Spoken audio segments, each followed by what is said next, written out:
জানিয়ে দাও, একজন আরেকজনকে আল্লাহ এবং রাসূলের কথাই জানিয়ে দিবে, এটাই চূড়ান্ত। দাওয়াতই হচ্ছে আল্লাহ এবং আল্লাহ রাসূলের কথা, দাওয়াতই হচ্ছে আল্লাহ এবং আল্লাহ রাসূলের কথা।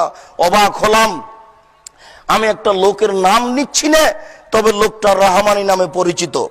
রহমানি, সেই লোকটার নাম আমাদের সামনে পেশ করছে সেই আসাম থেকে নিয়ে কলিকাতা হুগলি পর্যন্ত। তার মানে তার দাওয়াত এমন ভাবে মানুষের কাছে গেছে, তার বলার ভঙ্গিও খুব, যদি চোখ কেতাল নিয়ে ব্যস্ত, তাহলে তার দাওয়াত মানুষের কাছে পৌঁছে। বহু মানুষকে দেখলাম যে দেলোয়ার হোসেন সাঈদীর কথা শুনছে আর বলছে, আর দুই চোখের পানি ঝরঝর করে ঝরছে। কত মানুষ যে আমার সাথে সাক্ষাৎ করতে আসলো যে সাঈদী সাহেবের খবর কি, তাহলে দাওয়াতই তারা অবগত। দাওয়াতি দিন প্রচারের মাধ্যম, শুধু দাওয়াতি দিতে হবে, এটাই কাজ।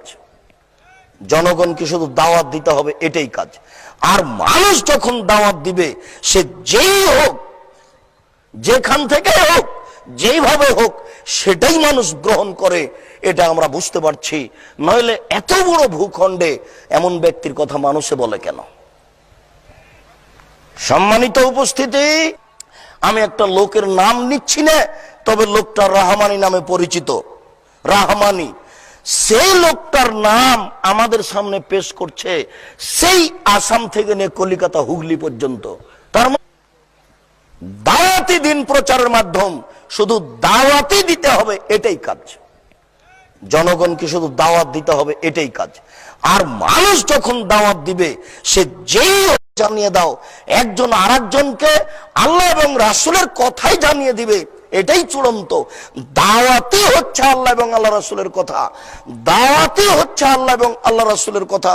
অবাক হলাম যে দেলোয়ার হোসেন সাঈদীর কথা শুনছে আর বলছে, আর দুই চোখের পানি ঝরঝর করে ঝরছে। কত মানুষ যে আমার সাথে সাক্ষাৎ করতে আসলো যে সাঈদী সাহেবের খবর কি, তাহলে দাওয়াতই তারা অবগত। মানে তার দাওয়াত এমন ভাবে মানুষের কাছে গেছে, তার বলার ভঙ্গিও খুব, যদি চোখ কেতাল নিয়ে ব্যস্ত, তাহলে তার দাওয়াত মানুষের কাছে পৌঁছে। বহু মানুষকে দেখলাম